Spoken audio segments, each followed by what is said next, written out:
शरणं गच्छामि।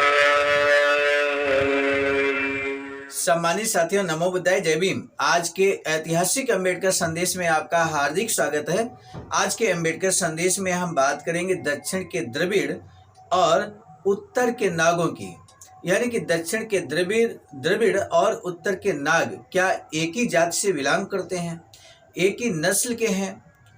आज के अंबेडकर संदेश में इस सच्चाई से यहाँ पर पर्दा उठने वाला है, यानी कि इस बिंदु को लेकर कोई भी कन्फ्यूजन शेष अवशेष नहीं रहेगी, ऐसा हम विश्वास के साथ कह सकते हैं।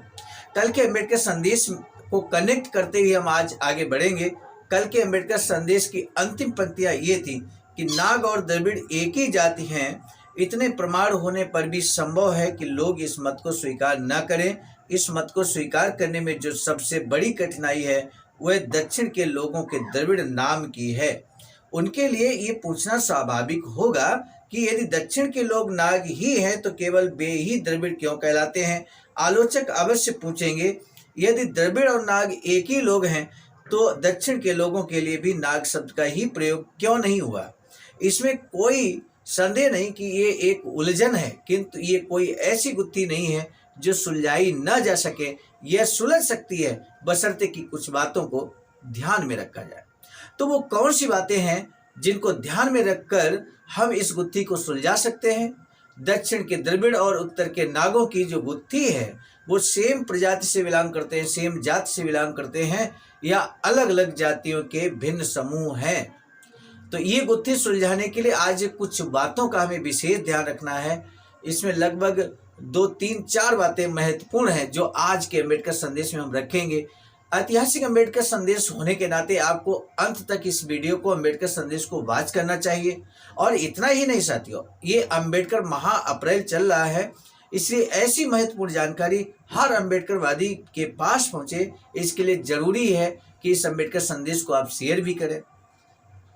आज का अंबेडकर संदेश Buddha Bodhisattva Ambedkar international centre BBAIC Sarnath, Varanasi, राज्य उत्तर प्रदेश, देश भारत के सौजन्य से आपकी सेवा में हम प्रस्तुत कर रहे हैं। भाषा डॉक्टर अंबेडकर, संपूर्ण वाङ्मय खंड 14 से अछूत कौन थे और बेअछूत कैसे बने, पेज नंबर 65 से लेकर 67 तक हम बात करने वाले हैं। तो आइए शुरू करते हैं बेहतरीन आज का अंबेडकर संदेश। भाषा लिखते हैं कि पहली बात जो ध्यान देने की है वह भाषा संबंधी स्थिति है। आज दक्षिण की भाषा उत्तर की भाषा से भिन्न है, क्या वह सदैव से है? इस प्रश्न पर श्री ओल्डहम के विचार ध्यान देने योग्य हैं। श्री ओल्डहम लिखते हैं कि यह स्पष्ट है कि प्राचीन संस्कृत व्याकरण में द्रविड़ प्रदेशों की भाषा को उत्तर की बोलियों से संबंधित माना जाता था और इसका उन लोगों की भाषा से विशेष संबंध था जो असुरों के वंशज प्रतीत होते हैं। इस प्रकार शास्त्र चंद्रिका में लक्ष्मीधर का कथन है कि पांड्य, केकय, वाहलिक, अहलिक, सहरे और नेपाल पैसाची देशों में पैसाची भाषा बोली जाती थी। कुंतल, सुदेश, भोट, गांधार, हैब और कनौजन ये पैसाची देश है। सब बोलियों में पैसाची में संस्कृत का सबसे कम अंश है। असुर आरंभ में आर्यों से भिन्न कोई भाषा बोलते थे, यह स्पष्ट है। प्रोफेसर मयूर ने ऋग्वेद से बहुत से अनुच्छेद उद्धृत किए हैं जिनमें असुरों की भाषा के लिए मृदवाद शब्द का प्रयोग किया गया है। मृदवाद जिसका मेरा अर्थ है हानि प्राप्त बोली है। सायण के अनुसार उन लोगों की बोली है जिसकी जीवा नष्ट हो गई है।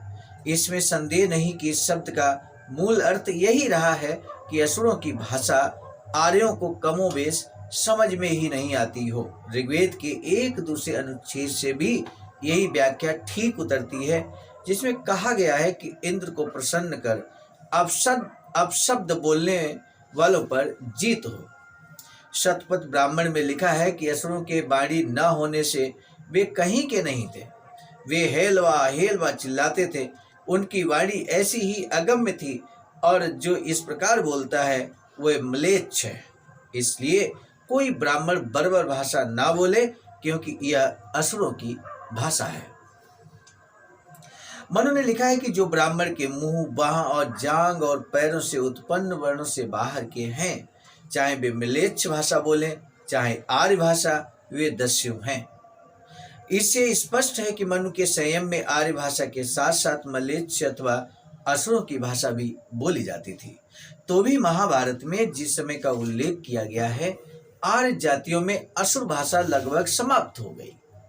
विदुर ने जब युधिष्ठिर को संबोधित करके कहा तो म्लेच्छ भाषा का प्रयोग किया, जिसे युधिष्ठिर के अतिरिक्त कोई समझ ना सके। इसके बाद के समय में राम, तर्क, बागीश, व्याकरण ने नाग भाषाएं बोलने वालों का उल्लेख किया है। इससे अनुमान होता है कि मूल असुरों ने अपने बदल गए भाइयों को बहुत बात तक अपने धर्म और अपनी परंपरागत नीति रीति रिवाजों की रक्षा की। इन्हीं मूल जातियों में ही पैशाची बोलियों का उपयोग होता था और जैसा हम अभी देख चुके हैं, इन्हीं जातियों में द्रविड़, पांड थे। तमिल और दूसरी संबद्ध बोलियों का आधार प्राचीन असुर भाषा ही है। इस मत का समर्थन इस बात से भी होता है कि सिंध की सीमा पर रहने वाली बाहुई नाम की एक जाति की भाषा उनकी भाषा के बहुत समीप प्रमाणित हुई है। वास्तव में डॉक्टर कार्डवेल का कहना है कि ब्राह्वी भाषा के कारण हम द्रविड़ प्रजाति के चिन्हों को सिंधु पार मध्य एशिया के दक्षिण तक खोज सकते हैं। ये प्रदेश, जैसा कि मैं पहले उल्लेख कर चुका हूँ, असुरों अथवा नागों का निवास रहा होगा, जिनकी नस्ल द्रविड़ राज्यों के संस्थापक से बहुत कुछ मिलती होगी।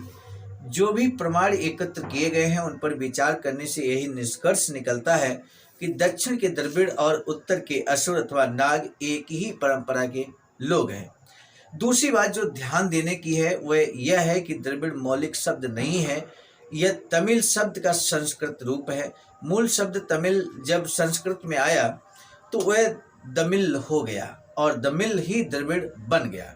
द्रविड़ की व्युत्पत्ति भाषा के नाम से उसकी नस्ल का बोध नहीं होता।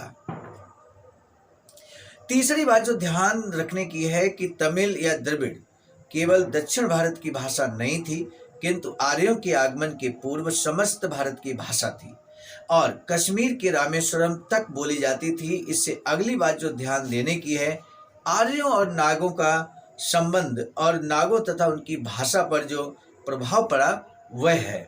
यह विचित्र बात लगेगी, किंतु इस संबंध का उत्तर के नागों पर जो प्रभाव पड़ा वह प्रभाव से बिल्कुल भिन्न है जो दक्षिण भारत के नागों पर पड़ा। उत्तर के नागों ने अपनी मातृभाषा तमिल को छोड़ दिया और संस्कृत को अपना लिया। दक्षिण के नागों ने अपनी मातृभाषा तमिल बोलते समझते चिपटे रहे और आर्यों की संस्कृत भाषा को नहीं अपनाया।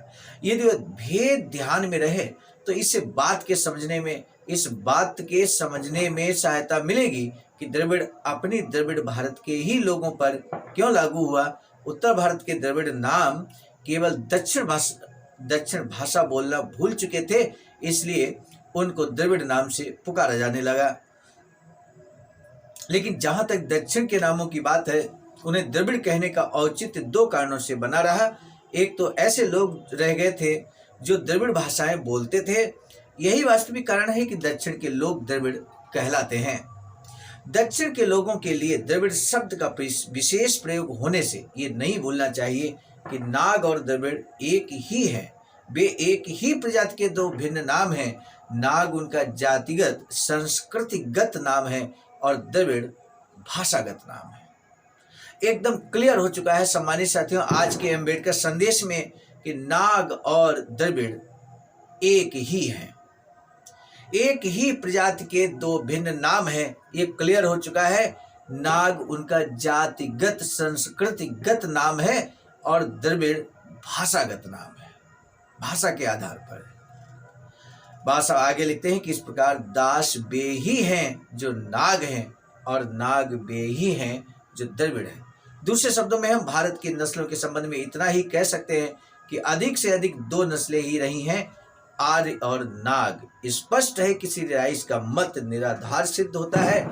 ये मत भारत की तीन नस्लों को स्वीकार करता है। जो श्री राइस है वो भारत की तीन नस्लों को स्वीकार करते हैं, जबकि वास्तव में कितनी है? वे दो ही हैं। दो ही नस्लें हैं, और वे दो नस्ल कौन से हैं, जस्ट अभी हमने आपके समझ रखा।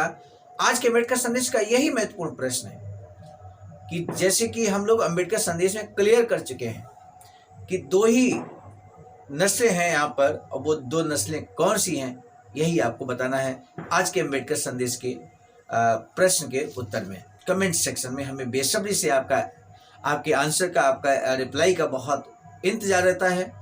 और साथियों, जैसा कि हमने अम्बेडकर संदेश के प्रारंभ में कहा था, ये अम्बेडकर माह चल रहा है, अप्रैल माह, और इसमें अधिक से अधिक अम्बेडकरवादी लोग जागरूक हों, अपने इतिहास को जानें।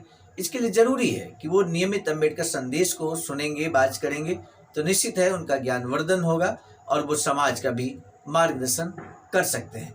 लेकिन हमारे आपके इसमें बहुत बड़ी अहम भूमिका होने वाली है। भूमिका ये कि अम्बेडकर संदेश को हम जन जन तक पहुंचाने के लिए शेयर करें, उनके व्हाट्सएप ग्रुप पर शेयर करें। जितने भी बहुजन समाज से संविधान मानने वाले लोगों के व्हाट्सएप ग्रुप हैं, उन पर आप शेयर करने का कष्ट करें। ये हमारा आपसे विशेष निवेदन है। इसी निवेदन के साथ अब दीजिए इजाजत। मिलेंगे नए डॉक्टर अम्बेडकर संदेश में। आप सभी को सादर नमो बुद्धाय, जय भीम। सामान्य साथियों, हम एक महत्वपूर्ण बात बताना उचित समझते हैं। बाबा साहब की अधूरी इच्छा के अनुरूप एक वैचारिकी सेंटर निर्माणाधीन है सारनाथ वाराणसी में, जहां पर 14,000 स्क्वायर फीट जमीन परचेज कर ली गई है ring road, green city, Faridpur, Sarnath में। वैचारिकी सेंटर के प्रशासनिक ब्लॉक का निर्माण कार्य कंप्लीट हो चुका है। शानदार बेहतरीन प्रशासनिक ब्लॉक का निर्माण पूर्ण हो चुका है। आगे अब मुख्य भवन को बनाने की बारी हम सबकी है, और इस हेतु आप दिए गए अकाउंट नंबर पर अपना अमूल्य योगदान कर सकते हैं। आज का अम्बेडकर संदेश हम लेकर उपस्थित हुए थे मिशन नायक बुद्ध मित्र मुसाफिर सर, राष्ट्रीय अध्यक्ष आवाज का नई दिल्ली की प्रेरणा में, और साथ ही साथ संकलन कथाक्रम में परम आदरणीय विजय कुमार बौद्ध जी, प्रांतीय कोषाध्यक्ष आवाज का बिहार। प्रस्तुत कर्ताक्रम में मैं स्वयं सर्वजीत आर्य, राष्ट्रीय मीडिया प्रभारी, IT सेल आवाज का नई दिल्ली। मिलेंगे नए डॉक्टर अम्बेडकर संदेश में, तब तक दीजिए इजाजत। आप सभी को सादर नमो बुद्धाय, जय। सामान्य साथियों, यदि आप हमारे इस चैनल आवाज का ऑफिशियल, जिस पर नियमित सुबह 5 बजे डॉक्टर अम्बेडकर संदेश आपको मिलता है, आप हमारे इस चैनल को सपोर्ट करना चाहते हैं, तो हमारा आपसे निवेदन है कि आप हमारे इस चैनल को सब्सक्राइब कर लें, वीडियो को शेयर, लाइक, कमेंट जरूर करें।